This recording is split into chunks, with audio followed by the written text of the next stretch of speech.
According to quantum physics, a particle vibration from your voice when you speak can affect a molecule inside a star at the edge of the universe instantaneously. This is what is known as quantum entanglement. The greatest illusion of the universe is separation. Do not say your voice carries no weight. Your words are being absorbed by the edge of infinity. You are creating as you think and as you speak, consciously and subconsciously. For centuries, Buddhist monks have performed such miracles through intention impacting the world around us. We create abundance, health, love, peace, freedom, and safety. If you choose to feel the love in the world, it will love you back. It all starts within us. So we're coming up here now on the very first week of the fires in LA. And all the conspiracy theories are beginning to come out of direct energy weapons and that the water supply was shut off and it was intentional. And that's very probable. We can't trust anything in this world today. We live in a world of fake food, fake society, fake politicians, fake religious institutions. Everything is for the drive for money. I wouldn't be surprised if we start to see LA be the first 15-minute city. But at the same time, we have to look at what's actually occurring. And the manipulation of climate change and the push for saving the climate with lowering the CO2 footprint. And when we look at data, and truthfully look at data, I might only be a natural healthcare doctor, but I do pay attention to what's actually occurring to physics in life, because that directly plays a role into biology. And your body is made through the physics of light. Evolution is real, creation is real, and the argument between the two factors is ludicrous. So when we look at what's actually occurring, and we want to look at CO2 levels, first of all, you have to understand that right now we're running about 300 parts per million in CO2. So it's come up approximately 100 parts per million in the last 10 to 20 years. All right? So no big deal, right? It sounds like, oh my God, it's a 25% increase. We got to do something about this. But if you go back to the Paleolithic era, where we had the most abundant life and forestry to ever be on this planet, there was 3,000 parts per million of CO2. So where I'm getting at with this is we have an agenda here to profit and to tax and to take more money from the average Jane and Joe through the fear-mongering of climate change. Now, if we really cared about climate change, we'd be doing certain other things. We'd be stopping down the destruction of the rainforests. We'd be worried more about microplastics. We wouldn't be poisoning our soil and destroying the microbiome and the microorganisms of the earth. We'd be focused on other factors, not just CO2 levels. And this is why focusing only on the CO2 in the environment is the most fucking insane thing you could ever come across. And the only people that can possibly believe this are brainwashed fools that just dictate what they're told on the media. They've been derped down through the blue light and EMF to the point of just a bunch of neural networks firing or regurgitating what they're told, never understanding or researching a goddamn thing. So I'm a natural healthcare doctor, and the number one thing that I look at to see where people's health is at is aerobic respiration. How we take in oxygen, how we convert that to carbon dioxide. Because when that process is disrupted, you're making more reactive oxygen species, so you have more inflammation. So low levels of CO2 are telling me that you have genes that will be expressed. Your genes are the gun, but environment pulls the trigger.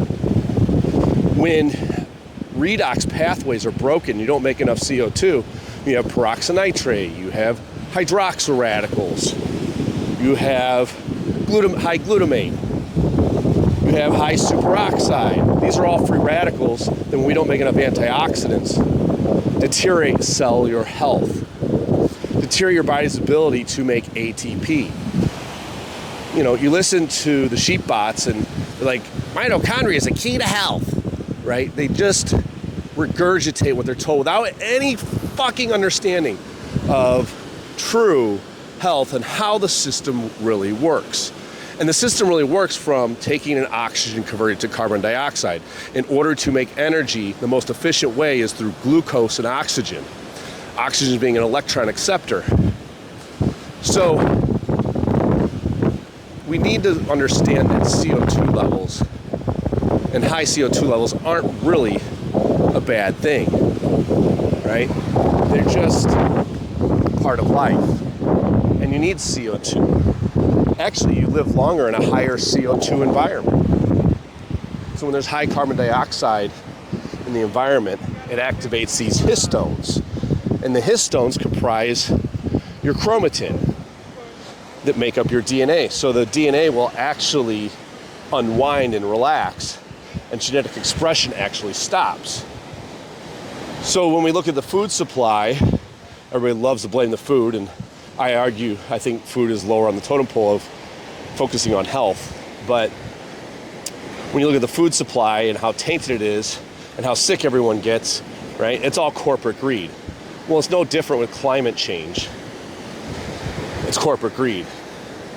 It's them and the corporations, the 127 mega corporations, colluding for a narrative to generate more profit and tax you more to generate abundance and wealth for them.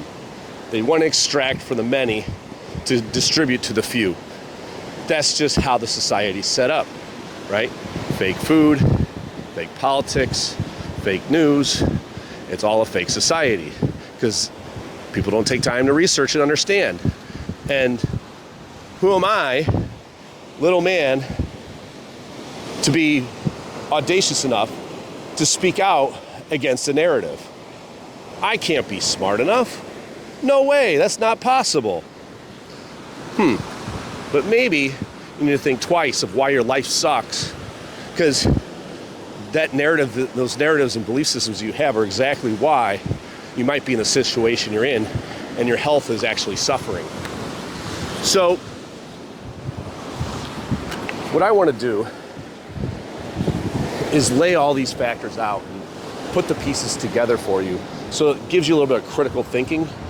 You can actually go out there and maybe start digging a little bit and start questioning the narrative of the elite's agenda and what's actually occurring.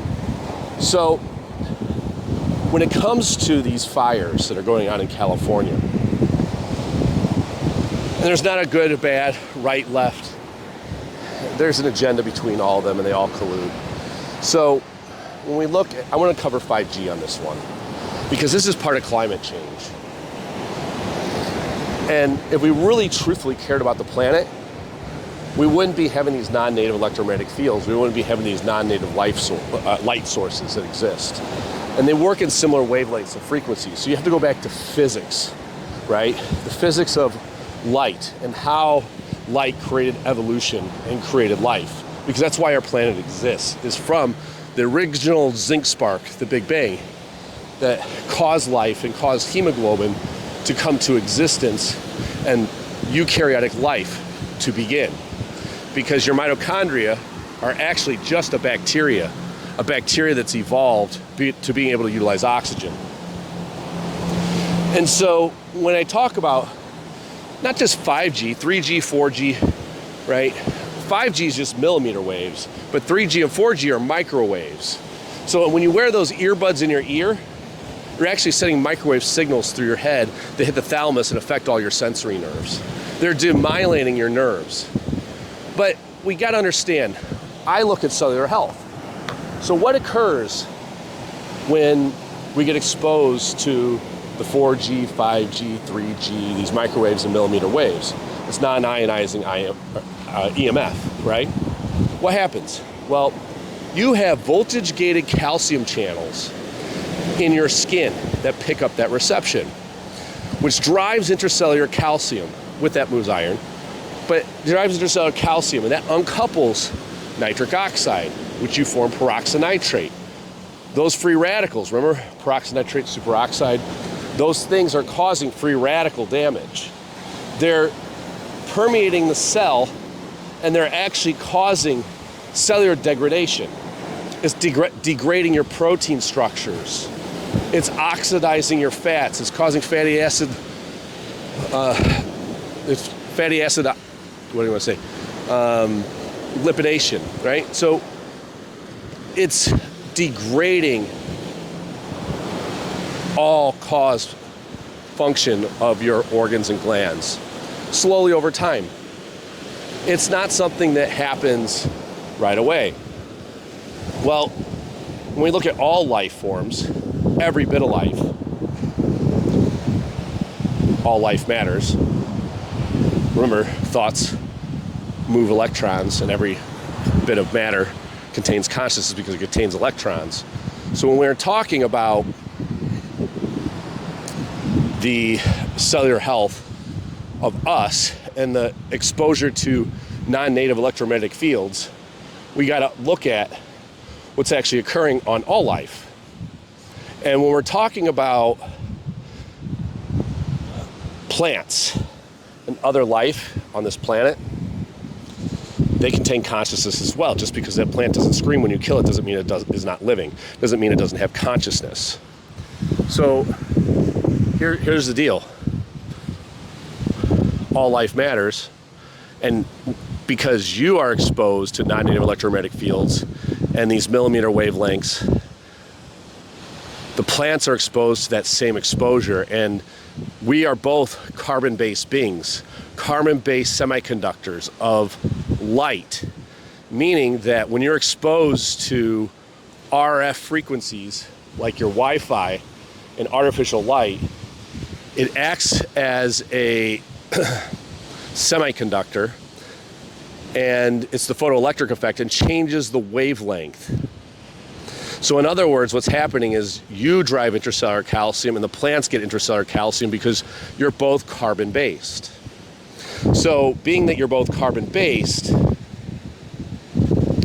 that means that you have a similar function. Yes, plants work on photosynthesis, you work through hemoglobin, but you get the same response in driving intracellular minerals and pulling certain minerals out. Like copper gets pulled out of the cell where it should be intracellular, and copper is a driver of life in the right amount. So now we see that this mineral displacement is called actually the gluon force that holds minerals in place within the cell membrane, within that phospholipid layer of the cell, right? That outer membrane, which is actually just electromagnetism that holds that cell in place. And so the non-native electromagnetic fields and artificial light, those frequencies are actually deteriorating that membrane and changing the displacement. It changes the cell's potentiation. It changes the charge. And that charge forms free radicals that deteriorate your health. So when it comes to forest fires in LA, you have to realize that the Wi-Fi and the 5G and 4G and 3G, all these non-native electromagnetic fields are actually drying the plants out. They're killing the actual life. So if the elites and the people really truthfully cared about climate change, they'd be more going after non-native electromagnetic fields and stopping that. But they're too worried about technology and enriching their own lives and their profit. They're focused on short-term gains and not long-term consequences, right? The data that was given to Congress to pass 5G through was total bullshit and manipulated and lied about. It's a varying wavelength. They gave one single spectrum of electromagnetic field or wavelength that was going to be 5G when it constantly is changing. It's variable, right? It's lengthening and shortening the waves. And they said it was deemed safe. They declared it a type 2B carcinogen, which means they don't really know. It's a possible carcinogen, but they don't really know. So it kind of gives them a wiggle way out with legal, gives them a way out so they don't have to take legal responsibility when the ramification falls out. But, you know, we've got a certain tech billionaire that wants to put satellites out in space, and he already is, with Starlink. And as far as I'm concerned, he's the Antichrist, because he's actually destroying the Earth's ionosphere. And that's going to allow radiation from the sun. Remember, sun is beneficial for us, but when you destroy the ionosphere, which is a protective magnetic field around the sun from different non-native fields, it changes the way that light moves through our atmosphere. And that light change is going to be detrimental to life. What provides life is the electromagnetic fields that are created as the light moves through it, creating the photoelectric effect. Remember, E equals mc squared. Energy and mass are interchangeable, where light, it is the driver that changes the matter and the mass and the energy. So it changes the wavelength. And 5G is changing the wavelength of light. 4G is changing the wavelength of light. Yes, it's not damaging you in the short term, but the long-term consequences are things like climate change. So you gotta do more digging on this, and you gotta read books by Andrew Marino, and you gotta look at Robert O. Becker, and you gotta really study wavelengths of light and physics to get a grasp on this. Understand that just because you listen to the news or to your favorite tech billionaire and you're obsessed with AI doesn't mean you're not a contributor to the downfall of society and life on the planet. The planet's not going anywhere. It'll just kill us off. There's been 6 or 7 extinction events in history.